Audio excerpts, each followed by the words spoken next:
Nigerian schoolgirl rescued after 2 years of being held captive by Boko Haram militants is set to meet with President Muhammadu Buhari.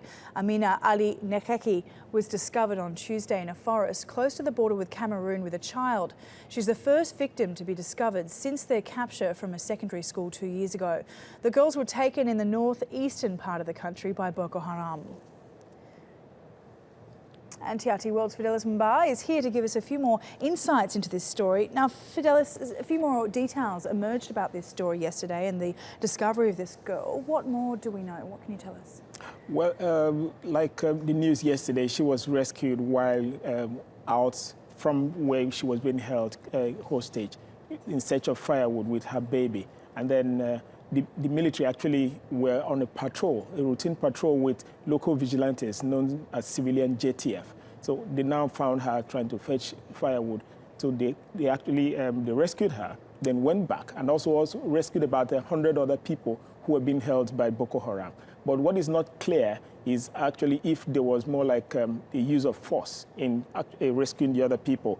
Yesterday she was handed over to government officials in Borno, which is the state in the northeast where this incident happened. And then she also had the opportunity of meeting her mom for the first time in 2 years. Wow. Even though, she lost her, the father died a few months after she was captured. How did they go about identifying her? Was it a case of bringing her to her community and for them to recognise her? And also, how did the community respond? I know that she's going to be meeting with the president today too, of course, but give us a bit more of an indication as to what kind of sort of sentiment and emotion was going on in the community when they saw her for the first time.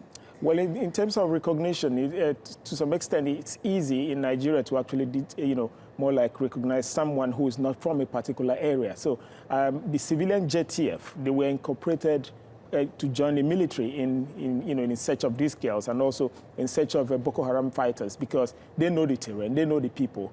People from that axis are called Kanuris, and most of them have facial marks that actually distinguish them from other people. Right. So apparently, those kind of facial, looks might have more like prompted the civilian JTF to easily point her out, to like maybe say, okay, this is not from one of the girls from here, which is why they now took her to their boss, who now, upon interrogation, found out that she was one of the missing girls, and they sent for the mom to come.